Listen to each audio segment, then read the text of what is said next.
বিক্রয়ের জন্য উপযুক্ত। শরীয়তপুরে নিরাপদ খাদ্য আইনে মোবাইল কোড, 2 লাখ টাকা জরিমানা। শরীয়তপুরের পালং বাজারে ভ্রাম্যমাণ আদালতের অভিযান।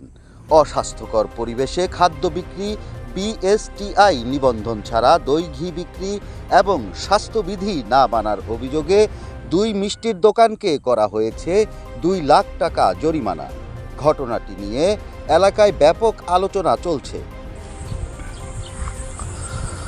আজ মঙ্গলবার 12 মে শরীয়তপুর সদর উপজেলার পালংবাজার এলাকায় উপজেলা প্রশাসন ও বাংলাদেশ নিরাপদ খাদ্য কর্তৃপক্ষ যৌথভাবে একটি মোবাইল কোর্ট পরিচালনা করে। অভিযানে নেতৃত্ব দেন শরীয়তপুর সদর উপজেলার সহকারী কমিশনার নাফিস এলাহি। এ সময় নিরাপদ খাদ্য কর্মকর্তা সুব্রত ভট্টাচার্য সহ জেলা পুলিশের একটি দল উপস্থিত ছিলেন। অভিযান চলাকালে বিভিন্ন অনিয়ম ধরা পড়ে। এর মধ্যে ছিল অস্বাস্থ্যকর পরিবেশে খাদ্য প্রস্তুত ও সংরক্ষণ, বিএসটিআই নিবন্ধন ছাড়া দই ও ঘি বিক্রি, খাদ্যপণ্যে সঠিক লেবেল না থাকা, খাবার খোলা অবস্থায় রাখা, স্বাস্থ্যবিধি না মেনে খাদ্য পরিবেশন। ভ্রাম্যমাণ আদালত জানায়, এসব অনিয়ম জনস্বাস্থ্যের জন্য ঝুঁকিপূর্ণ এবং নিরাপদ খাদ্য আইন 2013 এর লঙ্ঘন।